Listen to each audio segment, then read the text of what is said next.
Assalamualaikum everyone. Welcome to my YouTube channel Inayat Series.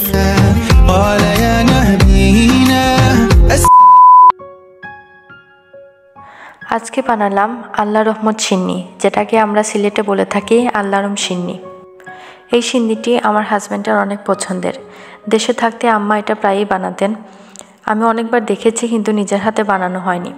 আজ প্রথমবার নিজের হাতে বানালাম।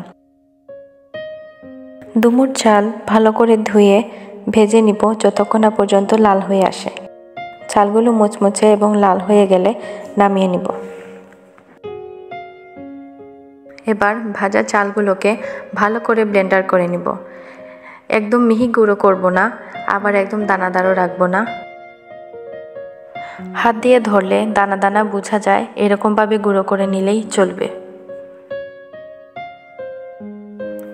নিয়ে নিচ্ছি 2টো কলা, খেজুরের গুড় ও নারকেল। আমার কাছে কুড়ানো ভাজা নারকেল ছিল, আমি সেটা দিয়েই করেছি। সাধারণত এই সিন্নিতে টুকরো টুকরো নারকেলকে কুচি করে কেটে ব্যবহার করা হয়। সবকিছু মেখে নেওয়ার জন্য চালের গুঁড়াগুলোকে একটি বাউলে নিয়ে নিচ্ছি।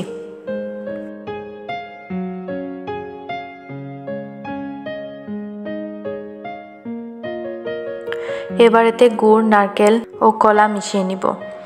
গুড় ও নারকেল আপনার পছন্দ মতো ব্যবহার করতে পারেন, যেভাবে খেতে আপনি পছন্দ করবেন। কলার ক্ষেত্রে বলে নেই, কলাটা আপনি ঠিক ততটুকুই ব্যবহার করবেন যতটুকু ব্যবহার করলে আপনার মাখানোটা আঠালো হয়ে যায় এবং আপনি যাতে গোল গোল শেপ করে নিতে পারেন।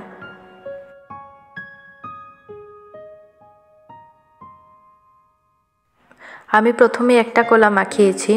মাখানোর সাথে সাথে আমার কাছে মনে হলো ভালো করে আঠালো হয়নি, এজন্য আমার 2টো কলাই লেগে গেছে। এই তো শেষ আমার মাখানো। এবার আমি 4টা ভাগ করে নিয়েছি।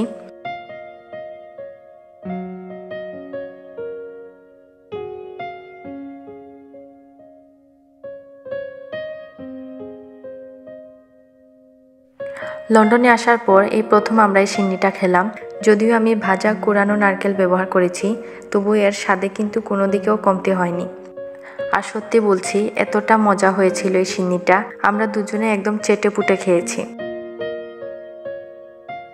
তো আপনাদের সঙ্গে শেয়ার করলাম আল্লাহ রহমত সিন্নি। আশা করি আপনারাও ট্রাই করবেন এভাবে, এবং অবশ্যই কমেন্টে জানাবেন কেমন লাগলো।